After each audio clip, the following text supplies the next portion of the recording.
Bienvenue à toutes celles et ceux qui arrivent sur cette chaîne pour la première fois. Sachez qu'ici, nous explorons les profondeurs de l'âme humaine et les mécanismes de la réussite. Nous abordons tout ce qui a trait à l'amélioration de la vie de l'homme, la motivation qui nous pousse à nous lever, le mindset qui forge notre résilience, le développement personnel pour polir notre caractère et bien entendu, la quête de la liberté financière. Si vous êtes ici aujourd'hui, ce n'est pas le fruit du hasard. C'est parce que, quelque part en vous, réside un besoin de changement, une soif de comprendre pourquoi certains réussissent alors que d'autres stagnent. Je comprends parfaitement ce sentiment de recherche. Aujourd'hui, nous sortons un peu de notre cadre habituel pour entrer dans la magie du conte. Mais ne vous y trompez pas, les enjeux restent les mêmes. C'est une histoire de choix, de perception et de courage. Si vous voulez soutenir ce travail et faire évoluer cette chaîne, je vous serai profondément reconnaissant de prendre un instant pour liker, partager et vous abonner. Vos opinions m'intéressent. Mettez en commentaire vos avis, vos doutes et vos différents ressentis sur ce récit. N'hésitez pas non plus à explorer les anciennes vidéos de la chaîne pour approfondir votre réflexion. Je vous prie de rester avec moi jusqu'à la toute fin, car chaque seconde passée ici aide l'algorithme à porter ce message vers ceux qui sont encore dans l'obscurité. Bon visionnage et restez attentifs car la conclusion porte en elle une moralité capable de transformer votre réalité. L'homme qui voulait le monde sans le payer. Dans un village reculé, où la terre était dure et les visages brûlés par le sel de la sueur, vivait un homme nommé Silas. Silas possédait une particularité qui le distinguait de tous ses semblables. Il n'avait jamais de callosité sur les mains, ni de rides de fatigue au coin des yeux. Tandis que les laboureurs s'épuisaient dès l'aube, Silas restait assis sur le pas de sa porte, observant le balai des travailleurs avec un mépris teinté de pitié. Pour lui, le travail n'était pas une vertu, mais une erreur de calcul. Pourquoi s'échiner à semer pour espérer récolter, quand on pourrait simplement posséder la récolte par magie ? Il passait ses nuits à rêver de coffres débordant de bijoux, de soies impériales et de festins sans fin. Mais au réveil, il ne trouvait que la poussière de sa chambre vide. Un jour, la faim devint plus mordante que sa paresse. Il entendit une rumeur.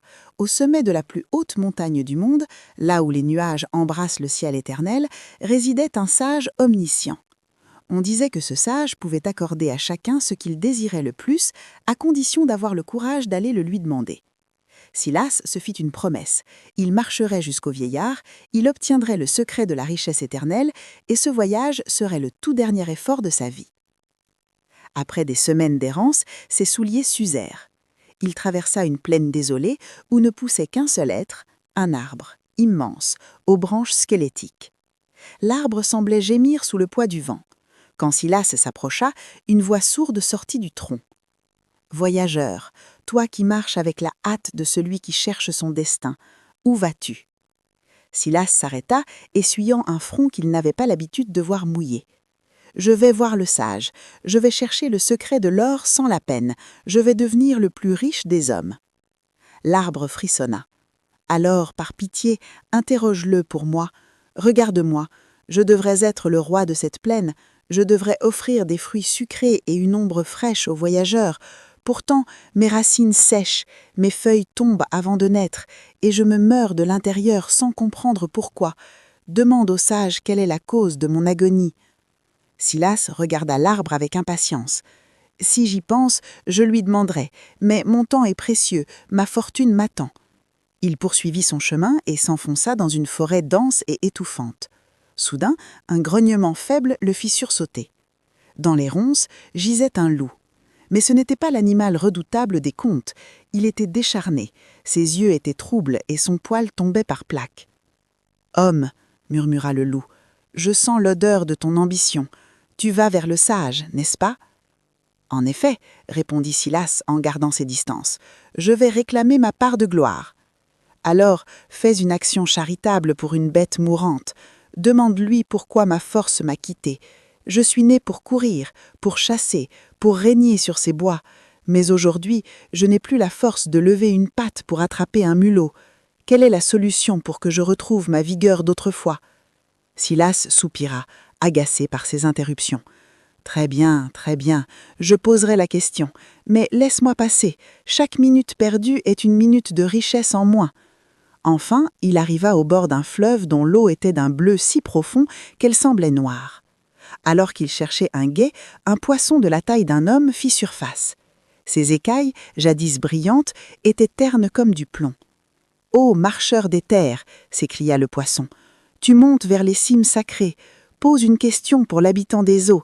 Ma vie est un calvaire. Je nage dans l'abondance, mais mon cœur est lourd comme une enclume.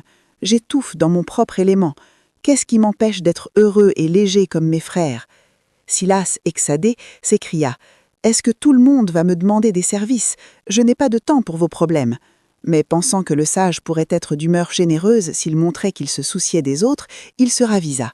« C'est entendu, poisson, j'en toucherai un mot. » La révélation et le retour vers l'abîme.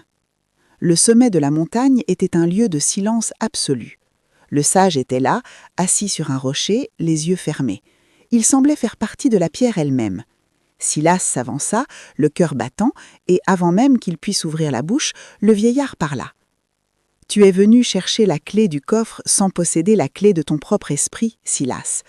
Tu veux être riche pour ne plus rien faire, mais tu sais que l'univers n'aime pas le vide. » Silas ne comprit pas la métaphore. « Je veux juste mon secret, vieil homme. J'ai marché des milliers de kilomètres. J'ai fait ma part du contrat. » Le sage sourit tristement. « Soit, voici les réponses que tu dois rapporter. Pour le poisson, il a avalé un diamant d'une valeur inestimable qui est resté logé dans sa gorge. Tant qu'on ne lui retirera pas, il souffrira. Pour l'arbre, un trésor de pièces d'or a été enterré sous ses racines par des anciens rois. Le métal corrompt la terre et empêche l'eau de monter. S'il est déterré, l'arbre fleurira. Pour le loup, il n'a aucune maladie, sinon celle de l'épuisement de l'esprit.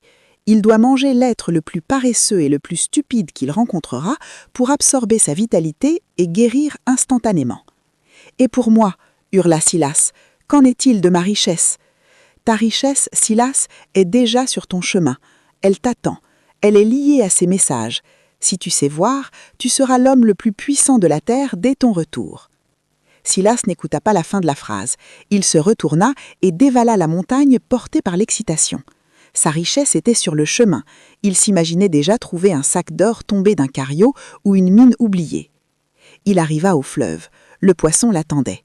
« Silas, qu'a dit le sage ? » « Tu as un diamant dans la gorge, » cria Silas sans s'arrêter. « Si quelqu'un le retire, tu seras guéri. »« Mais alors, aide-moi, » supplia le poisson. « Plonge ta main, prends le diamant, il est à toi, il vaut plus que toutes les villes de ce pays. Je veux juste respirer. » Silas ricana. « Prendre le temps de me mouiller et de lutter avec tes nageoires pour un caillou ? Non, le sage m'a dit que ma richesse m'attendait plus loin. Je n'ai pas de temps à perdre avec tes bijoux. » Et il continua sa course. Il arriva à l'arbre stérile. « Silas, quelle est ma sentence ? » « Il y a un trésor immense sous tes pieds, » répondit Silas en courant. « L'or empêche tes racines de boire. Dès qu'on le déterrera, tu seras sauvé. »« Mais c'est merveilleux » s'exclama l'arbre. « Creuse, Silas, prends cet or, emporte-le, libère-moi de ce poids et deviens le plus riche des rois. » Silas s'arrêta une seconde, essoufflé, mais secoua la tête.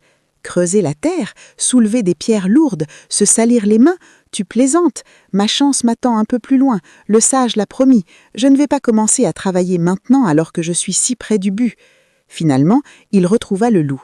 Il s'assit à ses côtés, convaincu que c'était ici, tout près de la fin du voyage, que sa fortune allait apparaître. « Alors, petit homme, qu'a dit le sage pour moi ?» demanda le loup d'une voix traînante. Silas, avec un sentiment de supériorité, lui raconta tout. Il lui parla du diamant qu'il avait refusé de prendre au poisson, de l'or qu'il avait refusé de déterrer sous l'arbre, tout cela pour ne pas ralentir sa marche vers sa chance. « Et pour toi, loup, c'est simple, tu dois manger la créature la plus paresseuse et la plus stupide de la création pour guérir et ça. » Le loup se leva. Ses yeux n'étaient plus troubles, mais perçants comme des lames de rasoir. Il regarda Silas de haut en bas. « Dis-moi, Silas, tu as eu un diamant dans tes mains et tu l'as laissé. Tu as eu un trésor sous tes pieds et tu as refusé de le déterrer. Tout cela parce que tu attendais que la richesse tombe du ciel sans le moindre effort. »« Exactement, » dit Silas. « Je suis intelligent, n'est-ce pas ?» Le loup ouvrit une gueule béante. Non, Silas, tu n'es pas intelligent. Tu es l'être le plus paresseux et le plus stupide que la terre n'ait jamais porté. Et le sage, dans sa grande sagesse, m'a envoyé mon remède sur un plateau d'argent. Ce furent les dernières paroles que Silas entendit avant que les ténèbres ne se referment sur lui. En ce qui concerne la conclusion et la moralité, nous dirons simplement « le miroir de votre vie ». Nous arrivons au terme de ce récit, et si vous êtes encore là, c'est que vous avez compris que Silas n'est pas un personnage de fiction, mais une part de nous-mêmes. Cette histoire est une leçon brutale sur ce que nous appelons l'opportunité. La première moralité est celle de la perception. La chance n'est jamais un coup de foudre qui trappe à l'hasard. La chance, c'est ce qui arrive quand la préparation rencontre l'opportunité. Silas a croisé la richesse 3 fois. Elle n'était pas cachée, elle était explicite, mais parce qu'elle demandait de plonger, de creuser ou d'écouter, il la qualifiait de travail et la rejetait. Combien de fois avez-vous refusé une formation, un projet ou une rencontre parce que cela demandait un effort initial, en attendant le gros lot qui n'arrive jamais? La seconde moralité concerne la paresse intellectuelle. La pire paresse n'est pas celle du corps, c'est celle de l'esprit qui croit que le monde lui doit quelque chose. Silas pensait que son voyage lui donnait un droit sur la richesse. Mais le mouvement n'est pas forcément du progrès. On peut courir des milliers de kilomètres et rester immobile mentalement. La richesse est une récompense pour avoir résolu le problème d'un autre. Le problème du poisson était le diamant, celui de l'arbre était l'or. En refusant d'aider, il a refusé de s'enrichir. La moralité finale est la plus sombre. Le monde finit toujours par dévorer ceux qui ne servent à rien. Si vous ne produisez pas de fruits comme l'arbre, si vous ne nagez pas comme le poisson, si vous ne créez aucune valeur, vous devenez la proie de ceux qui ont faim de réussite. Mes amis, ne soyez pas des Silas. Ne passez pas votre vie à attendre que le sage ou le destin vous apporte un miracle sur un plateau. Le diamant est déjà dans votre gorge, l'or est déjà sous vos pieds. Il vous suffit d'accepter de vous salir un peu les mains. Si cette histoire a réveillé quelque chose en vous, si elle vous a permis de voir vos propres réticences sous un nouveau jour, alors mon travail est accompli. Pour faire grandir cette communauté de bâtisseurs et de penseurs, je vous demande une dernière chose. Abonnez-vous maintenant pour rejoindre notre voyage vers l'excellence. Likez cette vidéo pour dire à l'algorithme que ce genre de contenu profond a de la valeur. Partagez-la avec cet ami qui attend toujours le bon moment pour se lancer. Mettez en commentaire le mot « action » si vous avez décidé dès aujourd'hui de ne plus laisser passer vos trésors par flemme. Je lirai vos retours avec attention. N'oubliez pas d'aller voir nos vidéos précédentes sur le mindset pour renforcer votre nouvelle vision. Merci d'être resté